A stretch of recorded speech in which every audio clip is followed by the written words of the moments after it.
I do want to highlight is that Jesus asked this man, do you want to be healed? So on a surface level, on the very most basic level, he's asking this man, hey, you're laying there. Do you want to be healed? What would your answer be? You've been laying there for 38 years. What would your answer be? Of course, right? Of course. It's not even a question. Why would you even bother asking this question? To me, I guess I hear this question, to me, do I want to be healed? Do you want to be healed? What do I mean when what is a way that we need to be healed? This is going to be individual to each one of you. So each one of you can tell me something totally different, and it's totally right. So what is a way that you want to be healed? It can be physical, it can be mental. What is a way that you want to be healed? Anybody willing to share something? I want to be healed of some of my selfish tendencies. I want to be healed of some of my temper issues, where I tend to just spark the match very quickly. Anybody else? Anxiety, yeah, absolutely. Yes. Old age. And one day, right?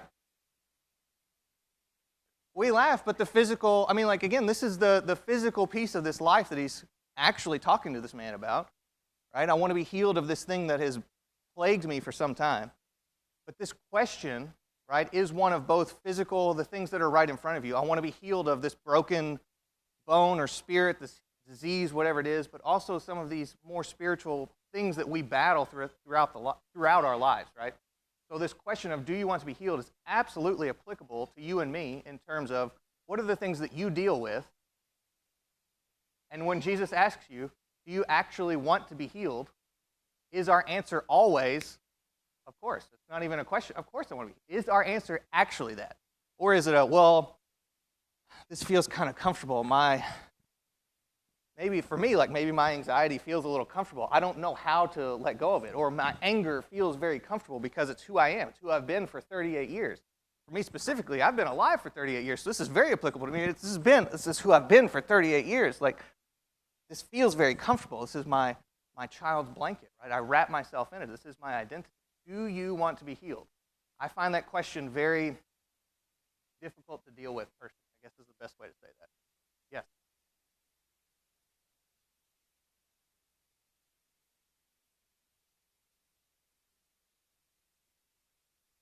Mm-hmm.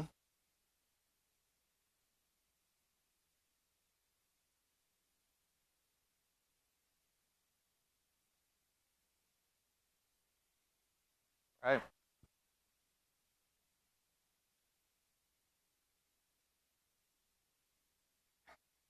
I remember that. Yeah.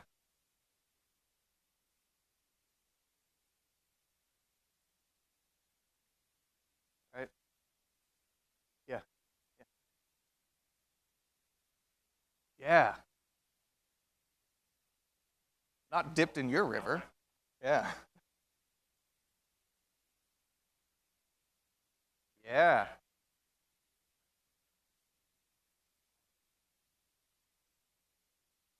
He still had to pick up his bed. So yes, he didn't have to do anything, but it's the whole faith and works, right? It's where you get into that weird.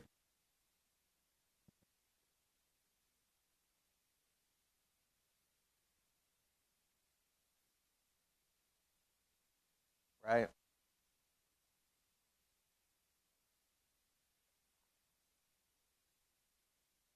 a bigger question. If you really want to get in the water, why haven't you gotten in the water?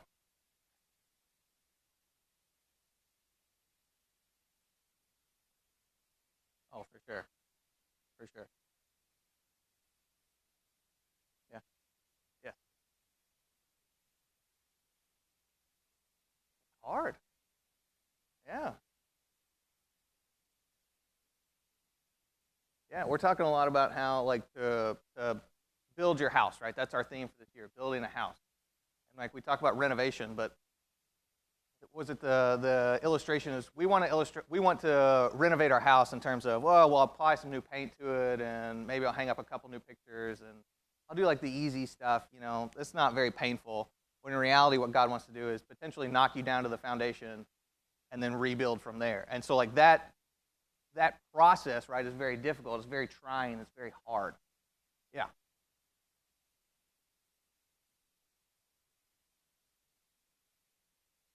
Yeah.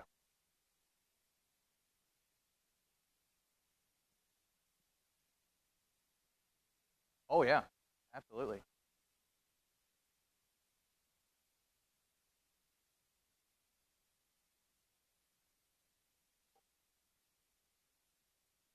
Yeah. Do you, again, like this broader question of do you actually want to be healed? What does it mean to want to be healed?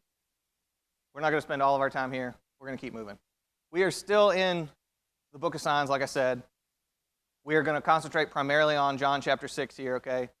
So in terms of where we're at in this narrative, right, we've had a Passover feast already. We've had this other feast in terms of where this man was healed. We don't know exactly when that was in the Jewish calendar, but it doesn't really matter. We're going to get to the feeding of the 5,000 today. Tell me quickly what the feeding of the 5,000 is. Somebody tell me the 20-second version of the feeding of the 5,000. Yep. Jesus fed 5,000 people. Miss Gwen, yes. Yeah, what else? Give me a couple more details. Yes.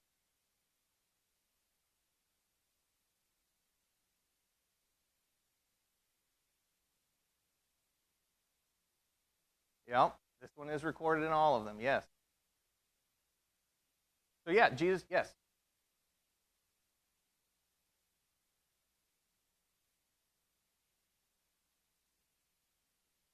Yes. Could have been double or more.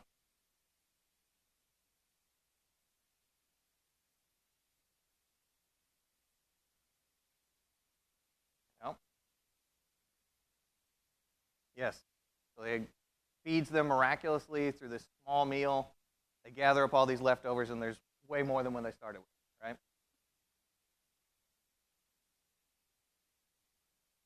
Yeah. Yeah, the wasting is a big lesson here. All right, so I'm going to take another step backwards, right? So we've concentrated on the story itself. Now let's zoom out just a little bit. We are told specifically this is during the time of Passover. What is the Jewish Passover? What is the Passover? Deliverance from Egypt. What else? From bondage. Yeah. Period of remembrance. Yeah. Anybody else? From the death angel, yeah. Literally passed over their homes. Anybody else? You say it again, I'm sorry? Salvation, yeah. Their freedom from death. They're saving themselves from death, right? They were saved from death. Yes, thanksgiving for being God's chosen, absolutely. So what does all that have to do with this story? Yeah. Right. They had to do something to achieve that salvation. They had to do something to be saved from the death. So what does that context, right? It's this context of the Passover, right? John doesn't just tell us this just to say like, oh, well, roughly here it is in the calendar. No, like there's a bigger picture going on here, right? Each one of these tiny narratives fits into this larger picture. This larger picture is, here's this feast of remembrance from slavery, of saving from death, of time to be thankful of where we are from God. And here Jesus says, we're going to feed people miraculously. So how does that fit into that narrative? Okay? So I want you to think about that just a little bit. This is another example of extreme abundance, right? We talked about this some already in terms of, especially the wedding at Cana, right? Where you converted the water into wine, changed the water into wine. That was extreme abundance. This is kind of on a different level than that even, because we take such a small meal and you turn it into this gigantic feast for such a number of people. Right? This is the fourth sign in terms of the 7 signs that are recorded in this gospel. That's not super important. I just want you to know where we're at in the narrative. Be willing. So I think to Shannon's point here, this small boy was willing to share his lunch with as many people as it would go. So God takes that small gift and does what with it? Like, this is enough food for probably just him, maybe him and one other person. He's like, take it. So what does this be willing? What am I trying to say here? Like, if you're given something, no matter how small you think that is, here's an easy question. What can God do with that gift? Everything, right? He can do everything with your small gift, with your small, whatever you perceive as, oh, this is a tiny little blessing, this is a tiny little gift, means nothing in the grand scheme of things. If you're willing to share that, if you're willing to use that in service, God will change that into something greater, okay? He's not working in spite of your differences or in spite of who you are. He's working through who you are. Does that make sense? Like, he's not working because your gift is only this big, and in spite of how big that is, he's able to, no. He's working because your gift is only this big. That's the way he's able to operate and able to spread who he is broadly. Comments here? Darren's got something. I can feel it. Yes?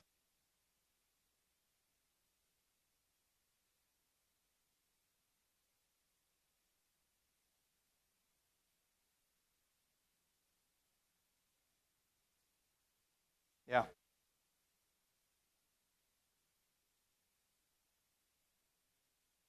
Yeah.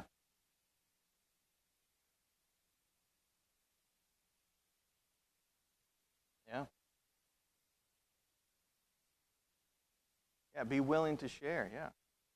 Of everything, not just, well, I'll save up more and then I'll share when I've got enough, or as soon as I get to this level, then I'll start doling out. You're giving out of abundance rather than giving out of who you are, of what you are. Any other comments here? Okay, so I'm going to say this is kind of the groundwork for kind of this whole chapter.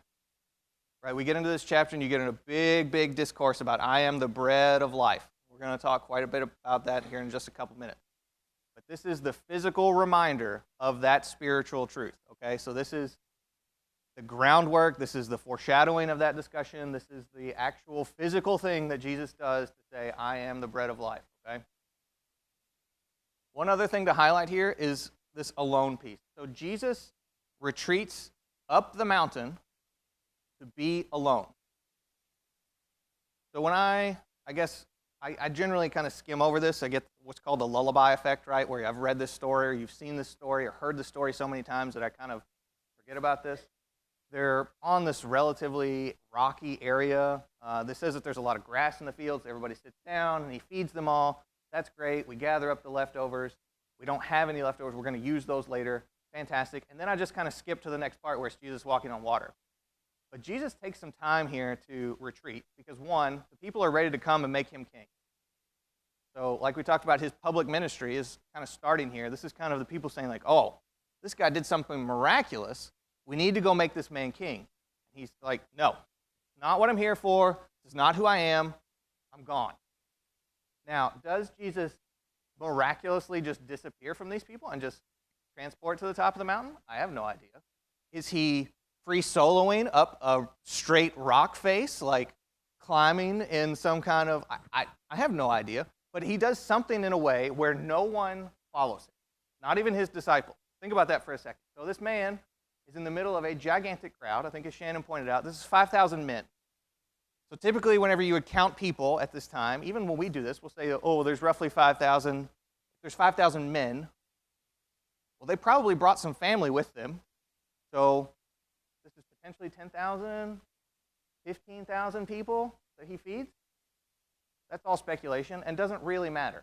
Even if it's just the 5,000, we're told to get away from 5,000 people without anybody seeing you or anybody following you is miraculous, in my opinion. Like, that is a miraculous movement. And that theme of movement that Jesus does miraculously or by some power is throughout this entire gospel. This is just one instance of it, okay? The bigger piece is that he goes up the mountain to do what? To be alone. And this fits into Jesus' character, right? If we've read any of the other gospels, we know that Jesus' character is one where he needs to spend, he makes time to spend with God alone. Okay? So what time do each one of you make to spend with God alone? Does anybody have anything they're willing to share here? What time have you carved out of your day to spend with God alone? Maybe that's once a week. Maybe it's every day. Is anybody willing to share anything here? I'll tell you, I struggle with this a lot. Well, somebody kind of hopefully thinks of an example. I really do struggle with this piece. I have a routine. I'm extremely boring, guys. Okay, I'm an extremely boring individual. I wake up, I eat the same yogurt every day and oatmeal for breakfast every day. Same thing. I go to work. I take my lunch to work. Whatever we had for dinner the last night, I take as leftovers to lunch that day. I eat my lunch at my desk, and I go to work, and then I come home. Then I'm probably going to work out for about an hour, and then I'm going to spend time with my family, and then I go to bed, and I repeat. Extremely boring, okay? Like, extremely boring. What time does anybody carve out of their day to spend with God? In the morning, yeah? What do you mean? With coffee, right as you wake up? Yeah. Your morning huddle, that's a good way to say it, yeah. Not enough. Yeah, like I can make all this time to carve out where I need to prepare this thing for work, and I need to work out for this certain thing, and I need to prepare my meal for this certain time, but I can't even spare a little bit of time for my God every day. Like, it's extremely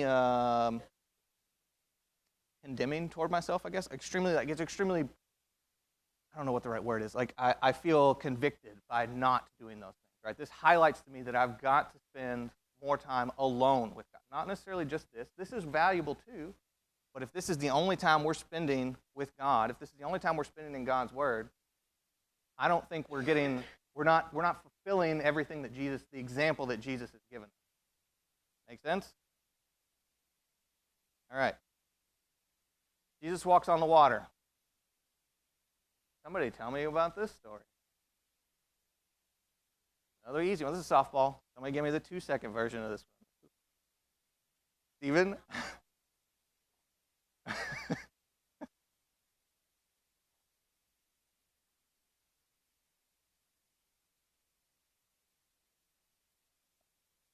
Yeah. Yeah.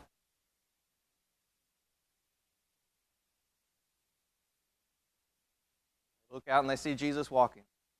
He calls out to him, "It is I. Do not be afraid."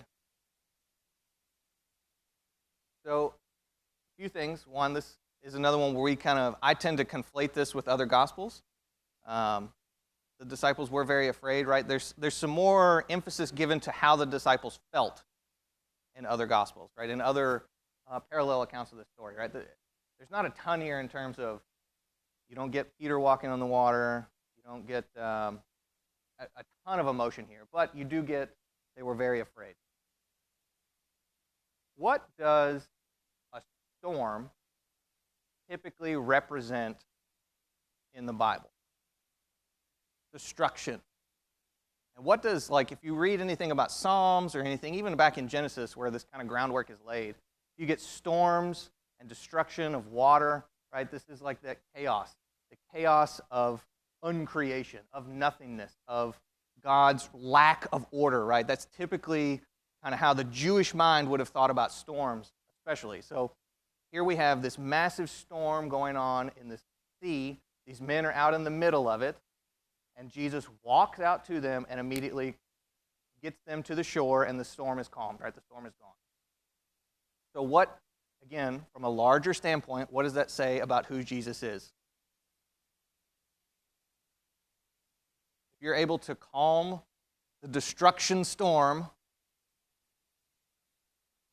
he's God, right? Again, this is just another small brick in that house in terms of this is who he is, right? We talked about Passover. What are some other pieces related to that story, right? Passover is their freedom from slavery, is their celebration of God's being God's chosen people. Directly following the Passover, what happened in the Exodus story? The Red Sea. Their baptism in the water, right? And again, this is obviously not Jesus being baptized by the water. He's already been baptized by John the Baptist. That's not what I'm trying to say. All I'm trying to allude to is that this is elements of the Exodus story that are recorded here in John to make us think about, okay, the Passover is this celebration of all of these things that happened during that time. Yes, specifically, it is specifically about how the angel of death passed over these people, but it's also a remembrance of their exodus. It's a remembrance of passing through the Red Sea. It's a remembrance of being God's chosen people, of being married to God at Mount Sinai, right? They get married to God as a people. And this story is God is being very abundant toward these people out in the wilderness. He calms this storm towards his chosen disciples, and then they're somewhere else. They're in a new place with their God, okay? So what's on the thing? This is the fifth sign. Again, not ridiculously important. It just kind of helps you keep track in your brain what's going on timeline-wise in this narrative. This is another miraculous movement, right? Jesus just went up the mountain miraculously. Now he gets into the boat, and they're immediately at the shore. I find that always interesting. I don't know if it's like the Monty Python version where like he stepped in the boat and then they like hit the shore, like because that would be honestly kind of funny. But or more than likely they're out in the middle of the sea and he steps into the boat and then they're just teleported to the shore. Yeah, this is a little bit of foreshadowing, right?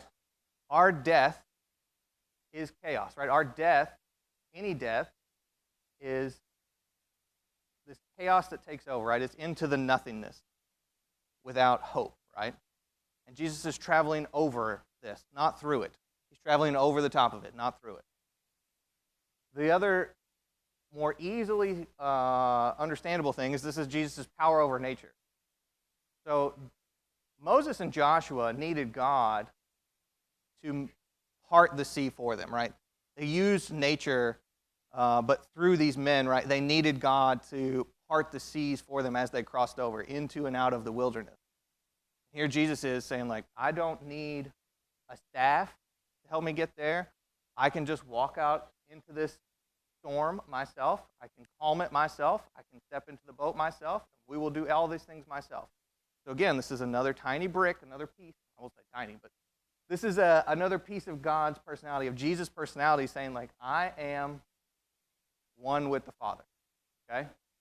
Thoughts or comments here? Yes. Yeah. The Spirit of God is over the waters.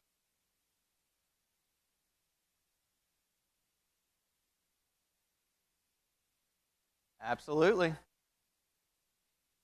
Oh, yeah. Yeah, that's just another example of that. Yeah. Yes.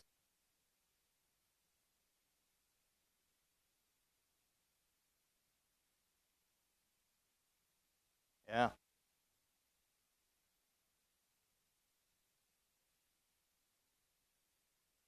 Yeah. Was Jesus there at the parting of the Red Sea? Don't know. Yes.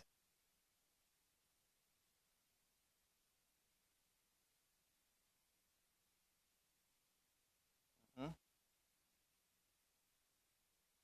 Yeah. Yeah.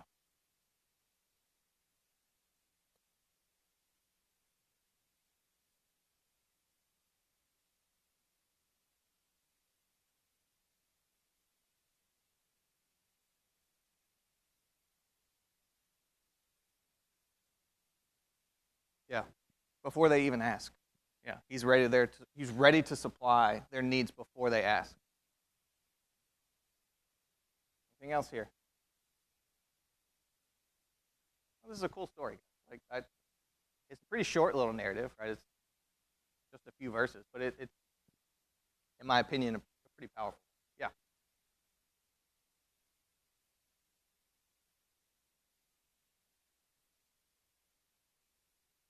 Mm-hmm. Mm-hmm.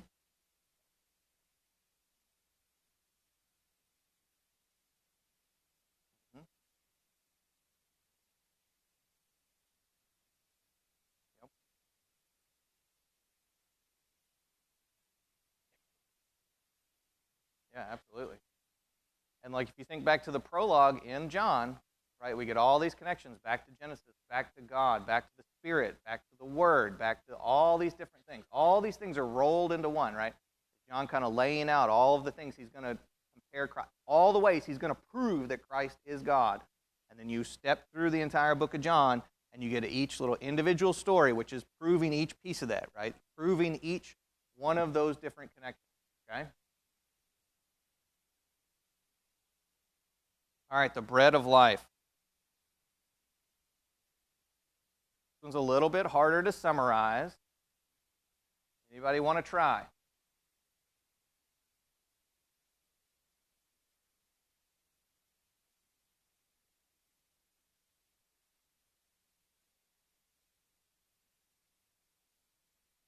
Yeah.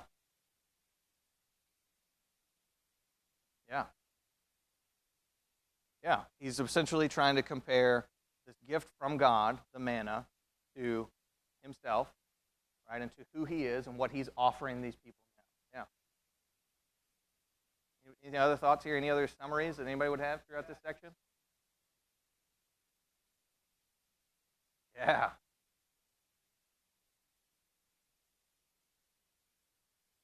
Yeah. So again, like we've talked about, it's not about the miracle, right? The miracles are a piece of this. The signs, right, are a piece of proving who Jesus is. He's obviously doing this to display his power to those people around him, right? That is very obvious. But he's always, right after he does each one of these things, he's talking to the people, talking to whether that's just his disciples or this broader audience, about how, yes, I did this thing, but you're missing the even bigger point than this miraculous thing, right? The bigger point here is that God is working and that I am him. I am one with him. I am with him. I'm doing his will, okay? Truly, truly. We get 4 instances of truly, truly in this section, okay? And if we said anytime, especially Jesus, says truth, truth, or amen, amen, what does that mean? It's important, right? So, to Scott's point here, you're seeking me not because you saw the signs, but because you ate your fill. Okay, and then the second instance is, it was not Moses who gave you the bread from heaven, it was my Father. And it talks about believers have eternal life, and that you must eat the flesh of the Son of Man. Okay, so this section is typically, can be pointed to prove about why what we call the Lord's Supper can be transformed into the physical body and blood of Christ. Okay? This can sometimes be pointed to that. In my opinion, this does not back that up, and I'm going to try and prove that to you this morning, okay? Just so that you have some awareness that this argument gets used and that there are ways you can refute it, okay? Now, we are not going to talk about chiasms here. We are going to look at the language that's used, the words that are used, and try and explain. I'm going to try and explain to you how the logic that I use to prove that this does not prove this, okay? That's all this is. This is Nick's thoughts, not anybody else, all right? In verse 27, we talk about you're working for the work that perishes. But then again in verse 29, the work equals to believe, okay? If we keep stepping through here, this is all packaged inside of this discussion about food. Okay, so if I'm going to keep this food metaphor, we now start to get this like word salad of all these different expressions, phrases, and words that Jesus uses to layer and kind of throw together and start mixing this bowl up. Okay, and start saying that all of these things are in the same bowl together. They're all jumbled here together, but that one is not necessarily, it doesn't mean that this is the actual food, okay? Now in verse 30, you get discussion about manna. In verse 31, you get the manna is the bread from heaven, okay? We're going to kind of connect these, walk this chain of thought through.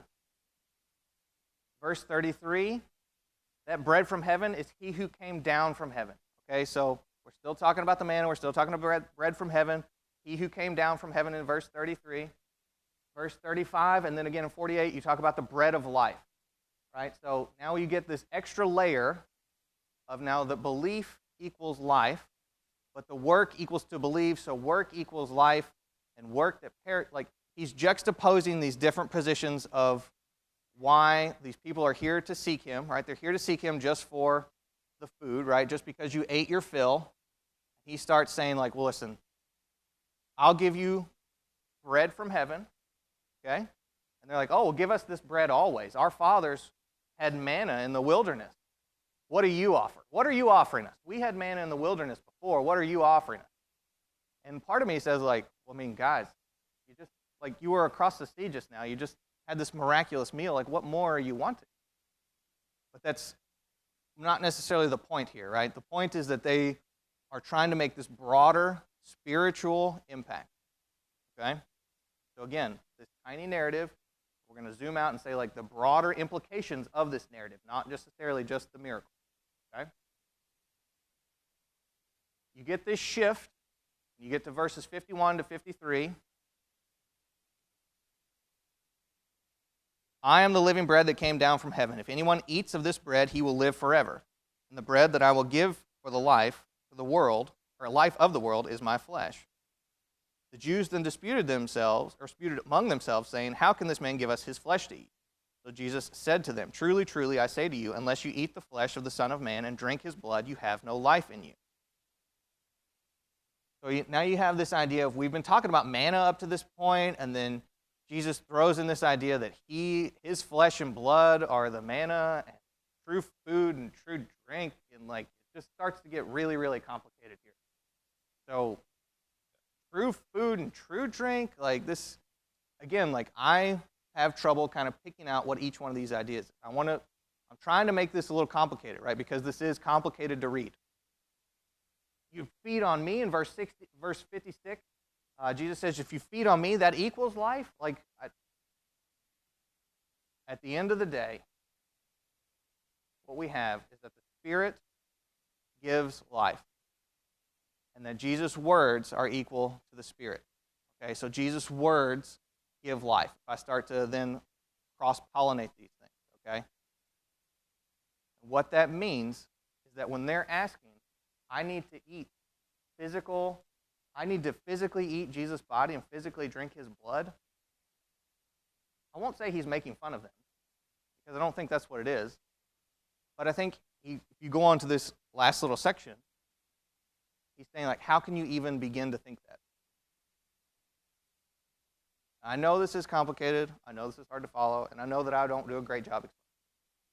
So if anybody can clarify this for me, that would be phenomenal.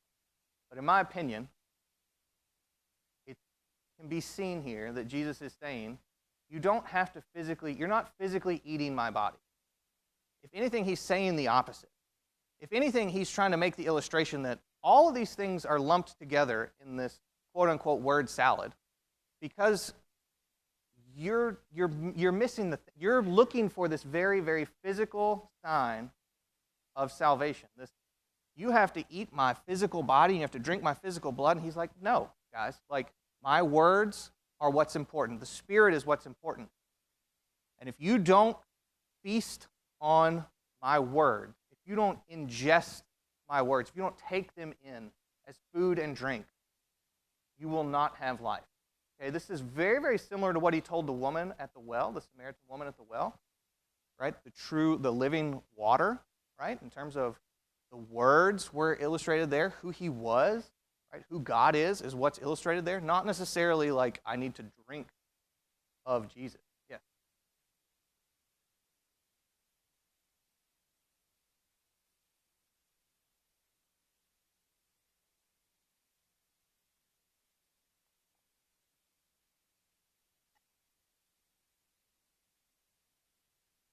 Yeah. Yeah. Yeah, like you have like your physical man and your spiritual man. And your spiritual being, the spiritual man, and I use man as mankind, woman and man. Don't mistake me here. But your spiritual being must take in spiritual food, right? And the spiritual food here that Jesus is saying is, look, I am the actual spiritual food you should be taking in. What I'm saying is what's important to your spirit. Any other thoughts here?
Yeah, I can't. Well, I'm not going to.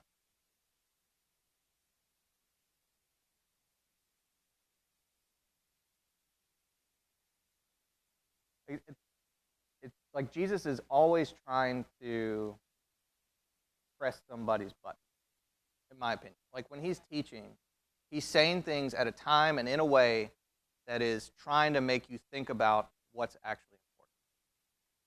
So here he's like, they're talking about the manna. Again, we're talking about Passover here. So Passover is on the brain. We are eating unleavened bread all this week because it's the Passover. We are remembering our freedom from slavery. And Jesus is like, that bread doesn't mean anything. I am the true bread from heaven.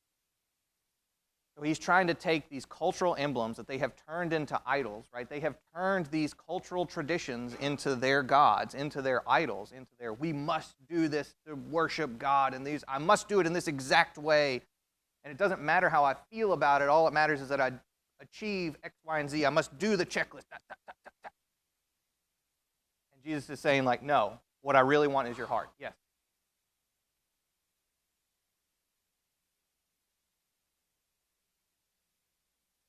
Absolutely. Absolutely.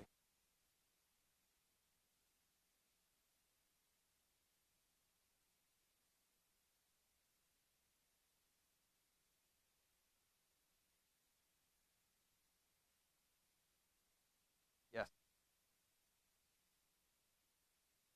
Yeah.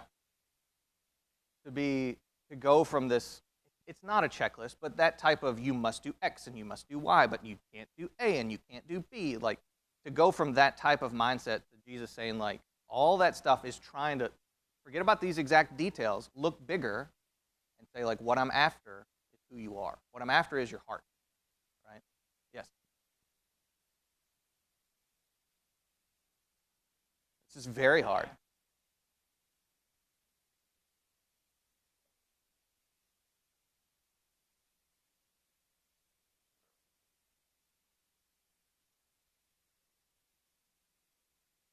Right.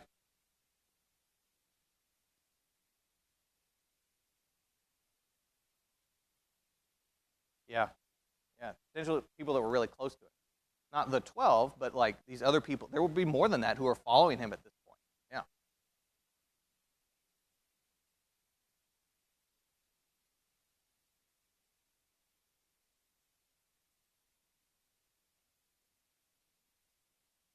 Mhm.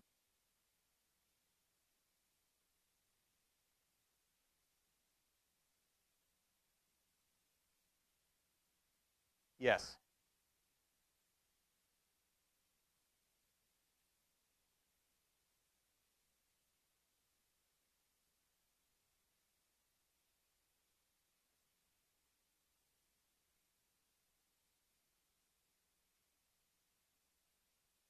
Yes. Yeah. He's not calling them stupid.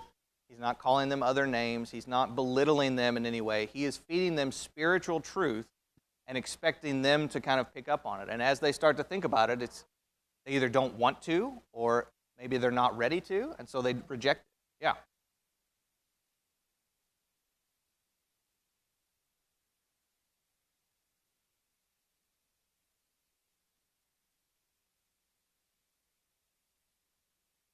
Hmm. Yeah. Yeah, exactly. All right, I think we're at time. Thank you all for your attention this morning. We're going to cover chapter 7 next week, I believe. 7, maybe 8. We'll see how far we get.